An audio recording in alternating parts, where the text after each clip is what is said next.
Just a real quick intro for Dean over at Platinum Star Games. It was my absolute pleasure to speak with him and to reminisce about video games, teenage years, shared experiences. Yeah, so anyway, enjoy.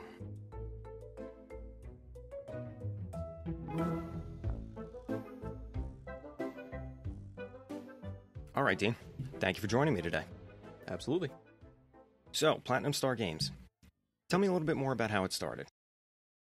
So when I was in college, my junior and senior year, I worked with this guy named Mark, and he owned a comic book store in North Jersey.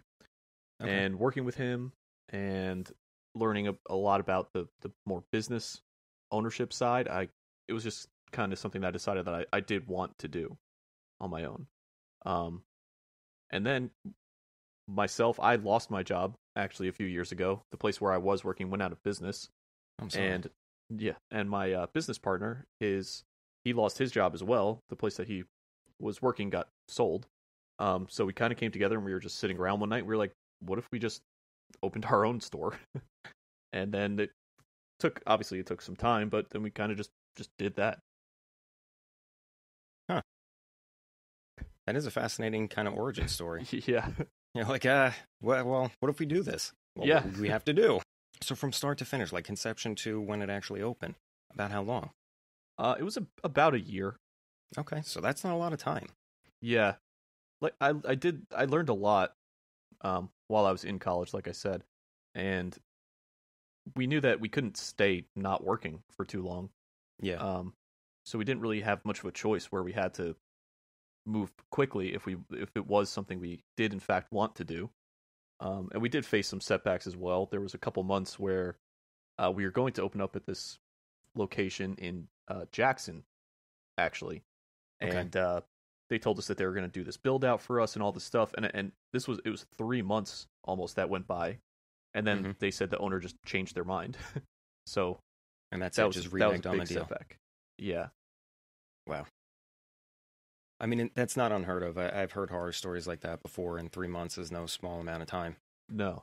So how'd you recover from that? We kind of got lucky. The place that we're at now was a different business, and they just decided that they were going to leave. So we actually sublet it from them.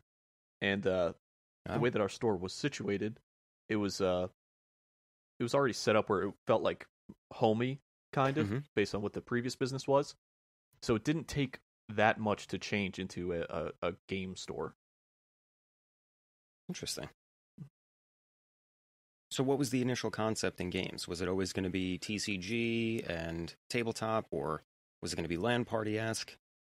So we were talking about this earlier. There was that place in Howell called Gamers Planet, where I had spent a ton of my time as a kid playing on their computers and their consoles. So I wanted to kind of do that aspect of it. And Jack, my business partner, he was already playing Magic the Gathering, and all of his friends were really into that. So we kind of decided to like combine those ideas. And then instead of gaming computers, because we did look into that, but one, they take up a lot of space. Two, they're very costly to get that many especially builds. Now. Yeah, exactly. The way that graphics cards are and things. So we kind of decided to go a more console route with that. Okay. And then we bought all the tables and had all the space where you could there's always space where people can play Magic the Gathering and Dungeons and Dragons, Warhammer, Star Wars X-Wing, all that stuff. Oh wow. So you cater to pretty much anybody who wants to come in, set up, and be a good person. Yes. I didn't expect to hear Warhammer or X-Wing, honestly. Yes. Like, so the X-Wing community, we never had like a huge group for that. But we stocked the product when it first came out. And Warhammer, we're more on a by order basis, but we used to have every Thursday night, we used to have a bunch of people that would just come in for open play. And we do have and did have these really, really big tournaments in the summer, which I'm hoping that we're going to get back this year, where it's called an Apocalypse Tournament, and it takes up the entire store. Everybody just brings in Holy crap. everything that they have, and they all play together, and it's the entire day. That sounds amazing. It's pretty wild, yeah. My experience with Warhammer was painting figures, Mhm. you know, assembling the pewter and now plastic and 3D printing them and painting them. I never actually played. I've seen people play, and it just seemed like a lofty goal. It's definitely one of those kind of easy to learn, hard to master games, not unlike, Magic or anything. I played Magic too. Yep. I haven't played since probably 2015. Yeah, that's not too bad. It's pretty easy to get back into the game. It's quite expensive to get back into the game too. It can be, but I mean, there's the format Commander now, which everybody loves, and decks are as cheap as like $20, and you can play with everyone. Interesting. So it's not like it used to be where you come in with the standard deck and then have to build out so you don't get trounced. Right.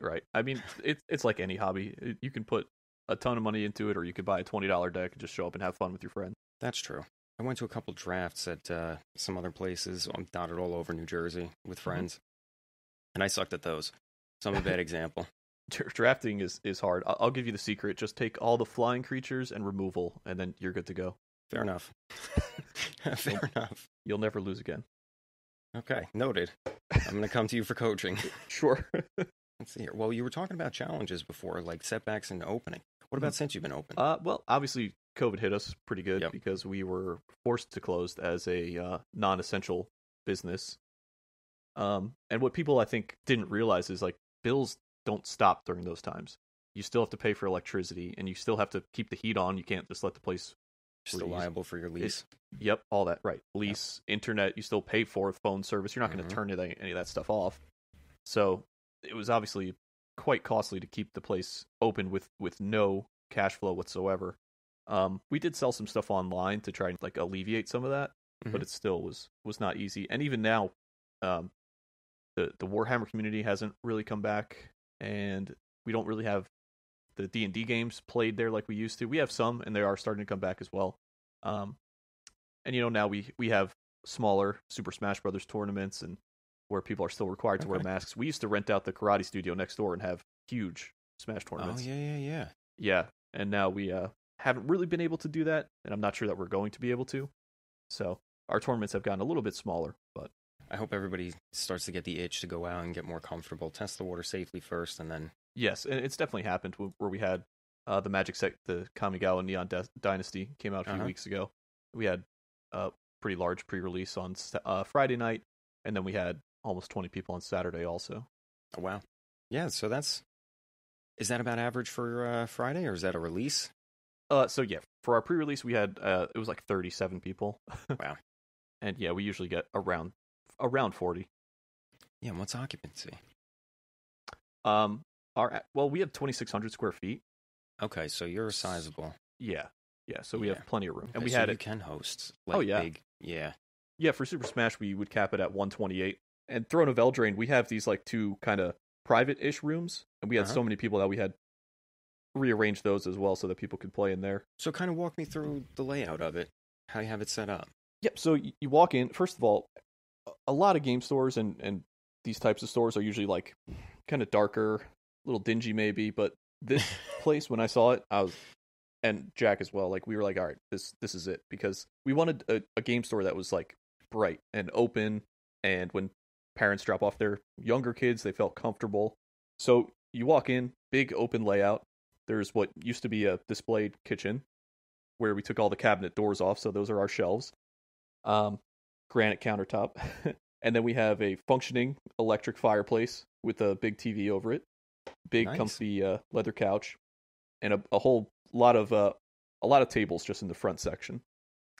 Then when you go to the back, to your left, there's a bunch of couches and 3 TVs, larger TVs, where we have various consoles set up.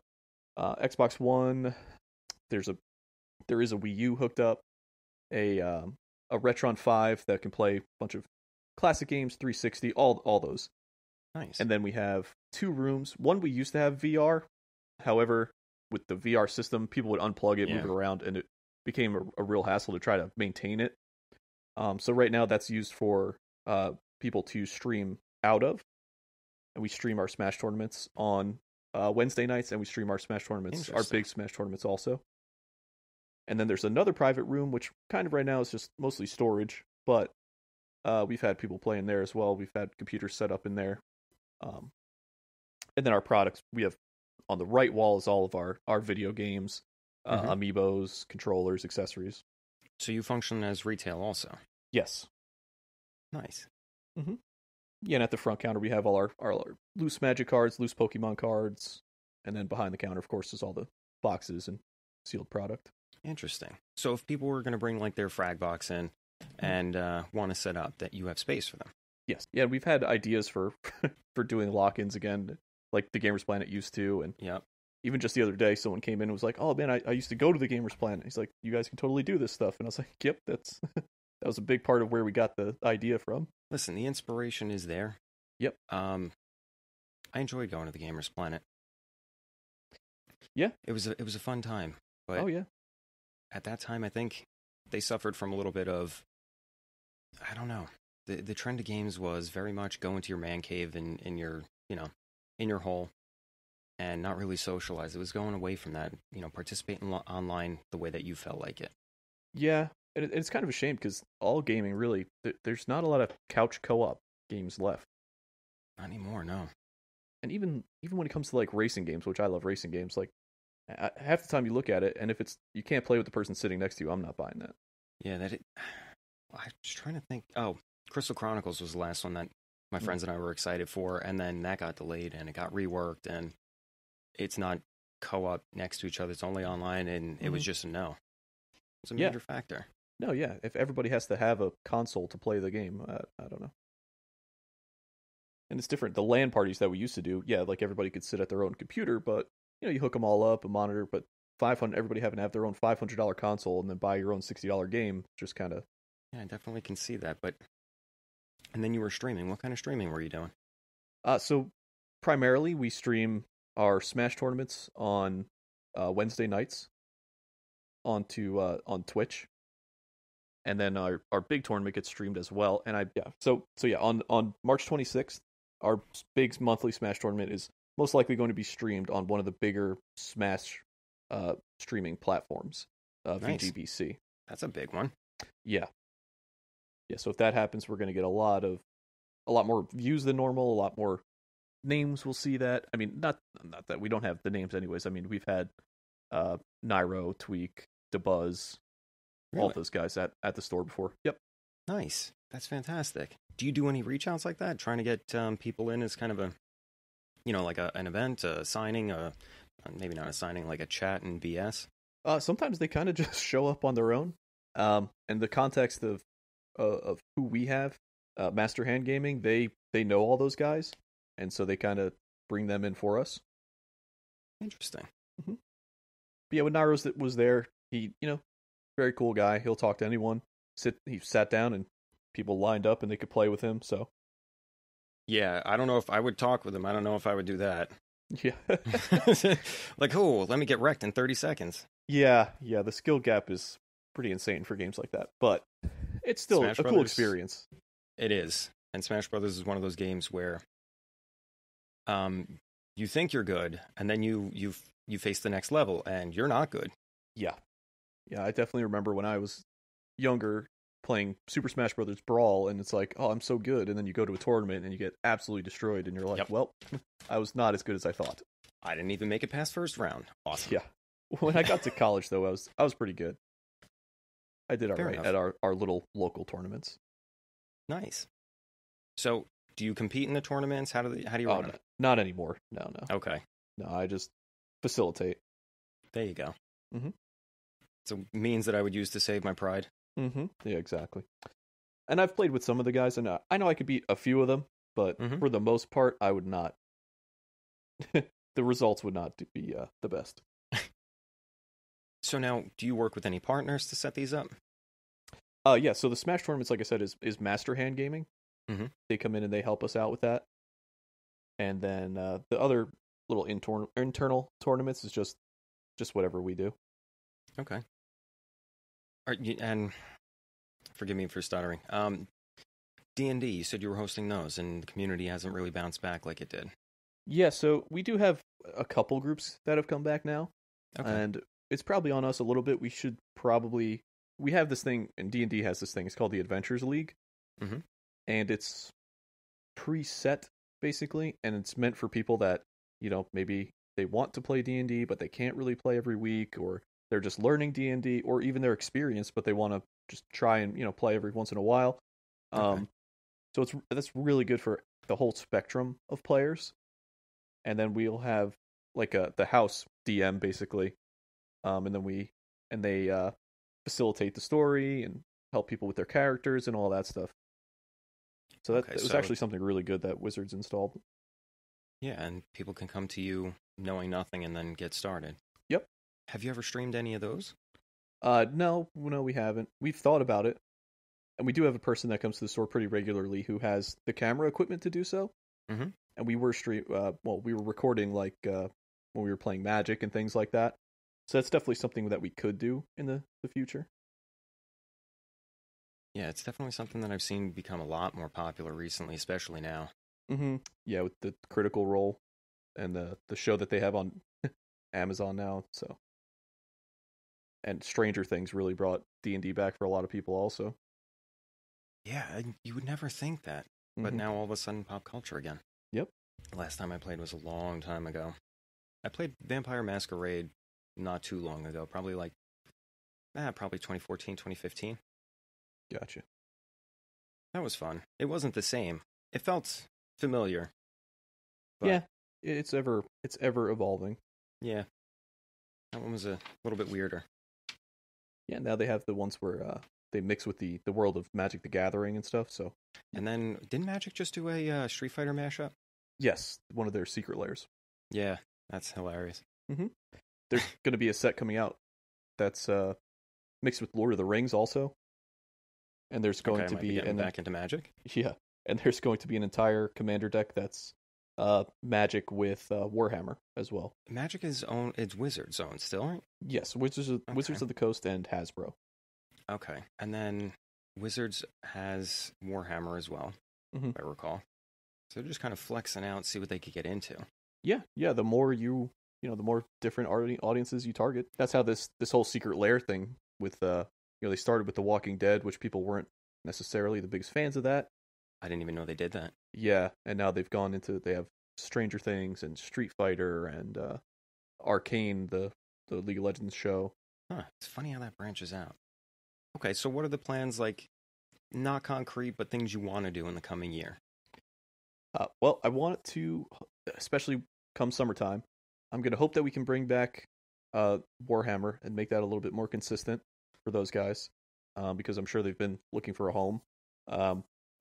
We're going to flesh out exactly, we're going to start doing our monthly tournaments for Smash probably on a more consistent basis. Starting with this month.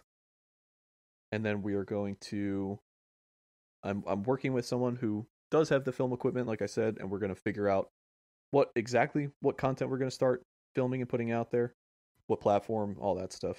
There's a lot more that goes into it than just film it and put it on the internet. Yeah. Which even I didn't, necessarily realize when we first started making our YouTube channel. I was like, well, this is a lot more work than I thought it would be. Exceptionally a lot. Yeah. Yep. We have our Magic nights, which are going really well.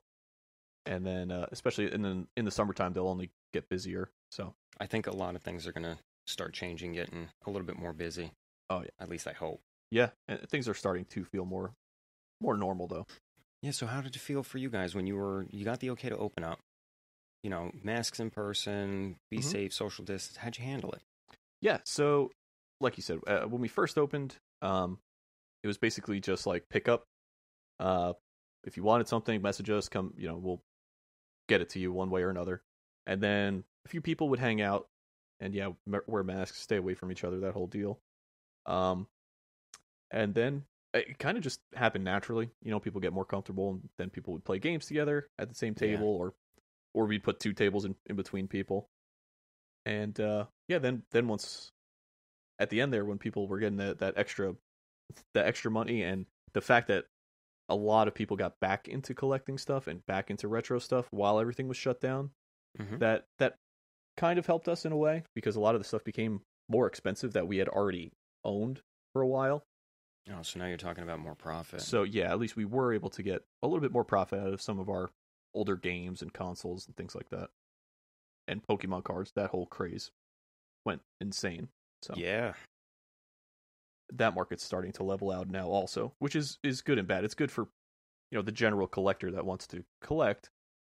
And it's honestly, it's not bad for us though either, because prices need to be at a comfortable place for us to buy and to sell.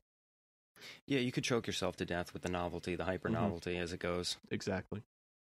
All of a sudden, everybody's involved and they're buying, and the price is going up, and then you hit a point where the casual person like myself, just the barrier to entry is too high. Exactly. Yeah. So I'm glad to see a little bit of stabilization coming in. Yeah, the bubble kind of popped at this point. Yeah. When I first noticed that going on, I was taken aback because I walked into a Target and there was like a line of 15 people from the ages of like 17 to 40, had to be at least, and they were all just waiting for the guy at Target to open the box of Pokemon cards. Mm-hmm. Like, what in the world is going on? Right. Yeah, and then people, Target, Walmart, they pulled the product off the shelves for a while because people were going so crazy for it. And even now, Pokemon is still hard to get from distributors. Is it? Mm-hmm. Huh. But it does last on the shelf for more than 2 days now, so. I mean, at least when we get it, we have it for a little while. And do you sell? Well, you said you sold online. We only sell a little bit on like eBay, and we're working on right now. We're redoing our organizational system for our Magic cards, and so at some point in the near future, we will get on to TCG Player, but that's been a big undertaking also. It is a big undertaking. Yeah. No, any aspirations about setting up a website for the retail section? We've thought about it, and I've talked to a lot of people. As far as online retail through your own website, it's complicated, obviously, but it's a lot to keep up with. Trying to constantly list products and things, and take down products as they sell and stuff. So maybe if there was like a Shopify type thing, we could do. Believe it or not, we actually got on Wish for a little bit. Really? And they didn't charge anything to. It was kind of like, if you hear it, it sounds too good to be true, because they don't take anything. Like, as long as you have their products where people can come pick it up, you can you can sell your stuff, and they don't take a penny. Really? Yeah. So that was kind of funny, but we don't do that anymore. Yeah, the world went a little bit nuts with the drop shipping also. Yeah. Wish, the Banggood, and who else? Shopify. Yeah, Shopify. AliExpress, that's the one. Yeah, yeah. It started as just the Alibaba announced that AliExpress also. Okay. Oh, how about this one? Mm-hmm. If not Platinum Star Games, what would you be doing? I'd probably be selling cars, used or otherwise. Yeah. Did you do that before? I did. Right out of college, I sold Mini Coopers. Nice. And then where were you at? I was at Regatina in Ocean. Yep, I know it. Yep, it's no longer in business as well. And then from there I went to NRG Home Solar, and then sold solar as well. And they're also no longer in business. So, but the world of car sales is always, I love cars. Like, it's my other passion. Fair enough. Well, you mentioned racing before. Yeah. So I'd probably just be selling cars. Nice. And then, does that tie into your educational background? No, not really. I studied environmental science at Ramapo. But I wanted to work for Tesla. I see. Yeah. Do they have dealers here, but I don't know if they're like first party dealers. Yeah, it's kind of weird how Tesla works. But they're opening a new dealership in Ocean. Not that they need the advertising, but yeah, they can't hurt. No, definitely not. So yeah, who knows? Maybe in the future that's still where I'll go. Maybe. So is Platinum Star your full-time gig? Yes. It is. Yeah, and I work part-time at an axe throwing place also. Is it the one in Freehold? It is Bury the Hatchet, but it's in Toms River. Okay. So it's interesting. You're kind of like a jack of all trades. Yeah, I got my hands in a lot of cookie jars. It's better that way. Mm-hmm. It really is. Your partner, Jack, the same thing? He does the store full time. Okay. Yep. So what are the hours? We're open 2 to about 10 o'clock at night every day, except for Thursdays. We are closed. Okay. But with it being a gaming store, I say 10 p.m., but it can go. You know how it is. When you're playing with your friends, you kind of get a little distracted. Sounds like it's a pretty good gig. What are the key challenges that you deal with day to day running the business? Day to day? Well, sure. So in our field, and you working at GameStop, I'm sure can relate to this too. It's always the people that bring in stuff that is either, when it's missing the game, mm-hmm.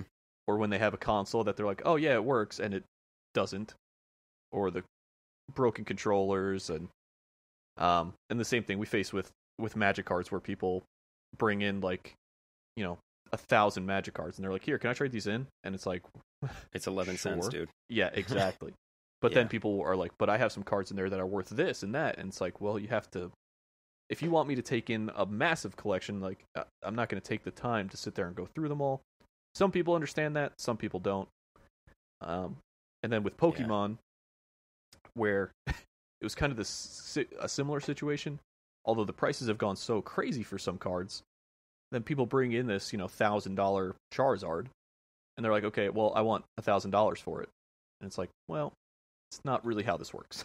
I might give you 50%. Exactly. Then I got to sit on it. Mm-hmm. And who knows if it's going to actually sell. I'm taking a gamble here. Right. It's what is our time worth versus how long is that card going to sit there, or should I just try and flip it online?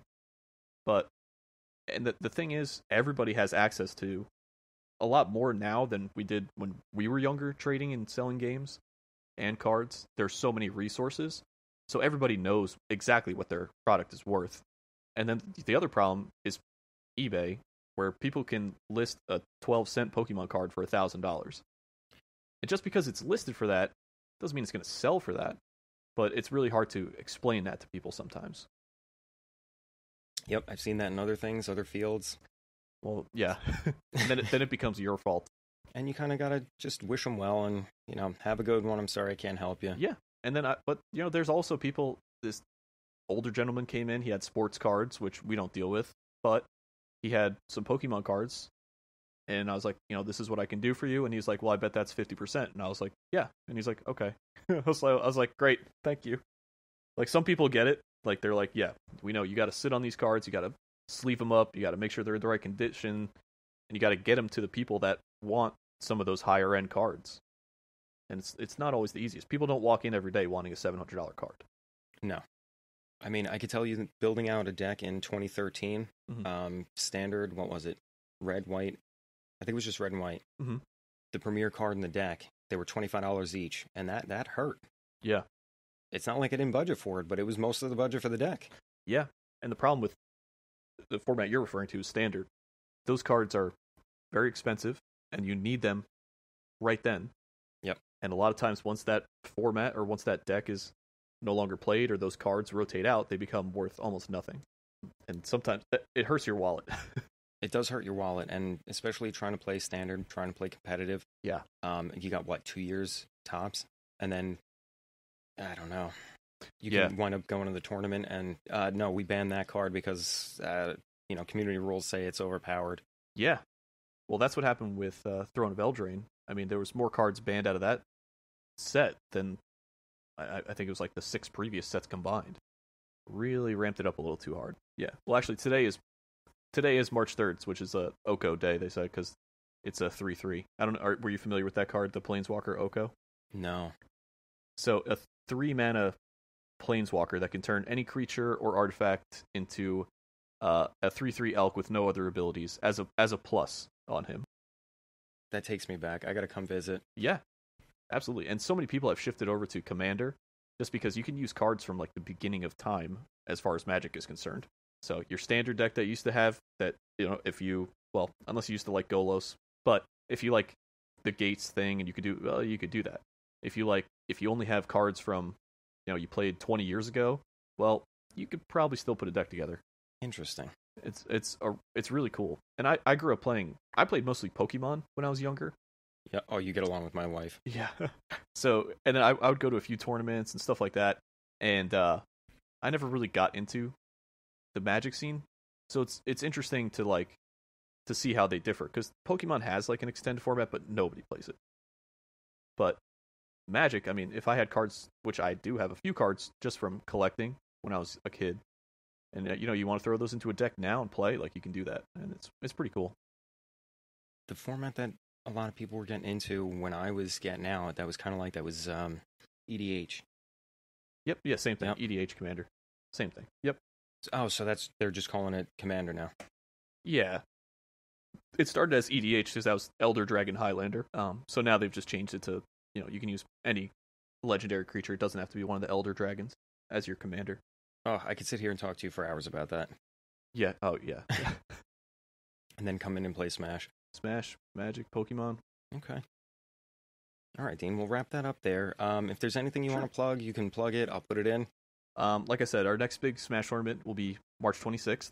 Just go on Smash GG if you want to pre-register. Everything's done online. All the payments, everything. I don't know what big names we'll get, but there will be a couple probably. And as far as that goes, no new Magic sets coming out for a little while, so we can take a breath about that. And then there will be the joke set on April Fool's Day. Okay. Yeah, we're coming up. The next unset, which has some beautiful lands in it. Those space lands, and they're reprinting shock lands in that as well. So that'll be really big collector wise. And we'll have a draft for it also. Thank you for meeting with me. Yeah, absolutely. I'm sorry it took up more time than I promised. Oh, no, it's all good. I could talk about games and all that stuff for hours. I appreciate it. It's like visiting, well, before I had kids and a wife. Yeah, same thing. Yep. All right, Dean. All right. You have a good day.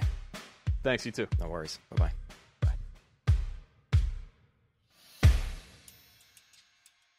All right, just a quick outro. For Dean over at Platinum Star Games, I want to thank everybody for listening. All his relevant information is going to be down in the description or in the show notes, wherever you're finding this. I'll have it linked on the Instagram, Facebook, locals, so you can easily reach out. And I want to invite everybody, when you get a chance, to check them out. So again, thank you. My name is Mark with Maker Movements. This has been Rude Business. Bye-bye.